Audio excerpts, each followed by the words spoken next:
Good morning प्यारे बच्चों। आज हम देखने जा रहे हैं हमारा पाठ क्रमांक 17 एक कहानी कुछ अनजानी। इस पाठ को हमने शुरू किया था और इसका आज हम जो है अभ्यास कार्य देखने वाले हैं। ये जो पाठ है ये कुतुब मीनार की क्या है, आत्मकथा है ना। तो आप जो है इसका आज अभ्यास कार्य देखेंगे। अभ्यास कार्य देखिए क्या समझा क्या जाना। मौखिक प्रश्न है और लिखित प्रश्न है। ये जो मौखिक और लिखित प्रश्न है इसकी आपको जो है मैं पीडीएफ में इसकी क्वेश्चन आंसर भेज दूंगा। तो आप देखिए इसके आगे का प्रश्न दीर्घोत्तरीय प्रश्न भी आपको पीडीएफ में मिल जाएगा, ठीक है। अब देखिए ये प्रश्न देखिए, बहुविकल्पीय प्रश्न, सही उत्तर चुनकर सही का निशान लगाइए। यहाँ पर कुछ प्रश्न है, हमें जो है उनमें से उसके दिए जो विकल्प है उसमें से सही विकल्प चुनना है।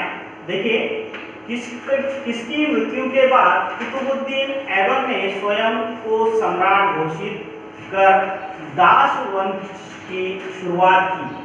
किसकी मृत्यु के बाद कुतुबुद्दीन ऐबक ने स्वयं को सम्राट घोषित कर दास वंश की जो है शुरुआत की है, बताना है हमें। तो बताइए किसका है वो, किसकी मृत्यु के बाद किया है? पृथ्वीराज चौहान, मोहम्मद गौरी या महमूद गजनी। बताइए किसकी मृत्यु के बाद जो है कुतुबुद्दीन ऐबक ने जो है स्वयं को सम्राट घोषित किया है और जो है स्वयं को सम्राट घोषित कर उसने जो है दास वंश की शुरुआत की है। बताइए किसकी मृत्यु के बाद? जी हाँ, मोहम्मद गौरी की मृत्यु के बाद जो है उसने स्वयं को सम्राट घोषित किया है। अगला देखिए प्रश्न, कुतुबुद्दीन ऐबक के आदेश से कुतुब मीनार का निर्माण क्यों किया गया? कुतुबुद्दीन ऐबक के आदेश से जो है कुतुब मीनार का जो है निर्माण क्यों किया गया? एक भव्य इमारत का निर्माण करने के लिए, या अपना प्रभुत्व जमाने के लिए, या लोगों का ध्यान अपनी ओर आकर्षित करने के लिए। बताइए किसके लिए जो है कुतुबुद्दीन ऐबक के आदेश के बाद जो है कुतुब मीनार का जो है निर्माण किया गया? जी हाँ, अपना प्रभुत्व जमाने के लिए जो है उसने जो है कुतुब मीनार का जो है निर्माण करने का जो है आदेश दिया है। अगला प्रश्न है, कुतुबुद्दीन ऐबक के कार्यकाल में कुतुब मीनार की कितनी मंजिलें बन पाई? तो बताइए कुतुब मीनार जो है कुतुबुद्दीन ऐबक के कार्यकाल में उसकी कितनी मीनारें बनेंगी? 2, 3 या 1? बताइए। जी हाँ, कितनी? 1 मीनार बनी है ना।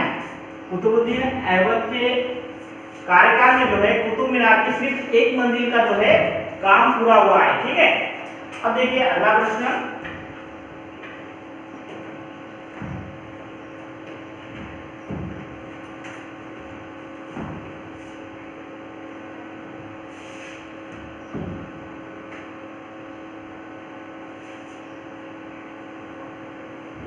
कुतुब मीनार में ऊपर तक पहुंचने के लिए कितनी सीढ़ियां चढ़नी पड़ती हैं? बताइए कुतुब मीनार के ऊपर तक पहुंचने में जो है कितनी सीढ़ियां हमें चढ़नी पड़ती है? 359, 369 या 379? बताइए 359 पर सीढ़ियां चढ़नी पड़ती है या 369 या 379? जी हाँ, कितनी? 379 जो है सीढ़ियां हमें चढ़नी पड़ती है, ठीक है। अगला है, दिल्ली की कौन सी मस्जिद कुतुब मीनार के परिसर में है? बताइए कुतुब मीनार के परिसर में दिल्ली की कौन सी मस्जिद है? जामा मस्जिद है, नीली मस्जिद है या कुब्बतुल इस्लाम मस्जिद है? बताइए। जी हाँ, कौन सी है? कुब्बतुल इस्लाम मस्जिद है, ये जो है दिल्ली की पहली मस्जिद है। अब देखिए आगे भाषा के पास से प्रश्न है, दिए गए शब्दों में उचित शब्द चुनिए।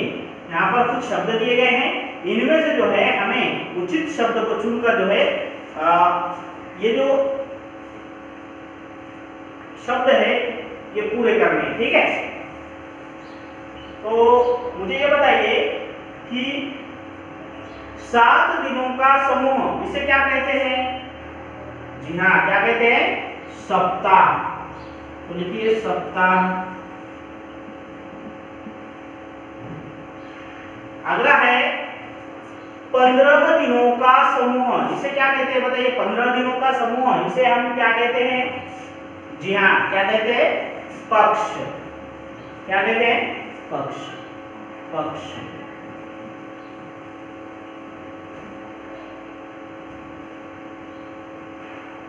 पक्ष। अगला है 30 दिनों का समूह। इसे क्या कहते हैं बताइए? 30 दिनों का समूह को, जी हाँ, महीना है ना, देखिए महीना। आप मुझे बताइए 12 महीनों का समूह इसे क्या कहते हैं? जी हाँ, वर्ष कहते हैं। तो लिखिए वर्ष, वर्ष। अब है 10 वर्षों का समूह, इसे क्या कहते हैं? जी हाँ, दशक है। 10 यानी क्या? दशक, दशक। और है 100 वर्षों का समूह। 100 वर्षों का समूह इसे क्या कहते हैं बताइए? जी हाँ, शताब्दी। क्या कहते हैं? शताब्दी, शताब्दी। और है 1000 वर्षों का समूह, इसे क्या कहते हैं? सहस्त्राब्दी। क्या कहते हैं? सहस्त्राब्दी।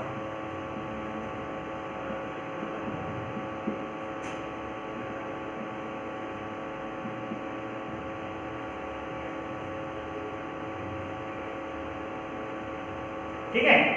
और अंतिम है 6 महीनों में होने वाला। 6 महीनों में होने वाला उसे क्या कहते हैं? 6माही। ठीक है।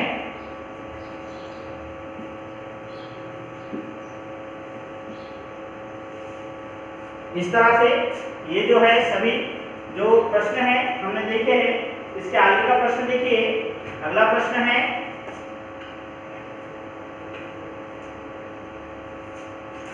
रंगीन जो शब्द है उसके लिए हमें देखिए प्रश्न है रंगीन शब्दों के उचित विलोम शब्द द्वारा वाक्य पूरे कीजिए। यहाँ पर कुछ वाक्य दिए गए हैं, इनमें कुछ शब्द रंगीन दिए गए हैं। इन रंगीन शब्दों का जो है उचित विलोम शब्द यहाँ पर जो है आपको दिया गया है। इसमें से आपको जो है उसका उचित विलोम शब्द चुनना है। ठीक है। तो वाक्य है हमारे देश में प्राचीन इमारतों के साथ अनेक इमारतें, अनेक रिक्त स्थान, इमारतें भी है। कैसे? नवीन, जीर्ण, नई। तो प्राचीन इस शब्द का विलोम क्या है? सही विलोम इस तीनों में से? जी हाँ, नवीन।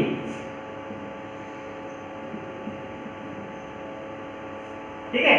अब देखिए कुतुब मीनार को देखने देशी ही नहीं रिक्त स्थान पर्यटक भी बहुत संख्या में आते हैं। स्वदेशी, विदेशी या देशी? देशी शब्द का विलोम शब्द कौन सा है? जी हाँ, विदेशी, विदेशी, विदेशी। अब देखिए रूस एक विकसित देश है पर कुछ देश आज भी बहुत रिक्त स्थान है। विकासमान या अविकसित या विकासशील? बताइए।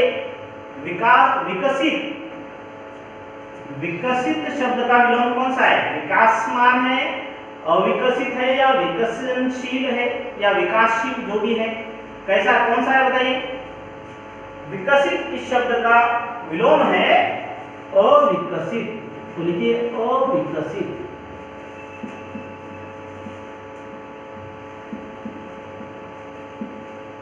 अब देखिए आगे, किसी भी चीज का निर्माण होने में वर्षों लगते हैं पर रिक्त स्थान होने में कुछ पल ही लगते हैं। निर्माण इस शब्द का जो है हमें विलोम शब्द बताना है। तो बताइए कौन सा है? विनाश, ध्वंस, नष्ट। निर्माण इस शब्द का विलोम शब्द कौन सा है? फिर ध्वंस। ठीक है। अब देखिए अगला प्रश्न है कुतुब मीनार जैसी भारत में एक नहीं रिक्त स्थान इमारतें हैं जो भारत के गौरव की पहचान है। बताइए एक इस शब्द का विलोम शब्द कौन सा है? बहुत है, असंख्य है, या अनेक है? जी हाँ, अनेक।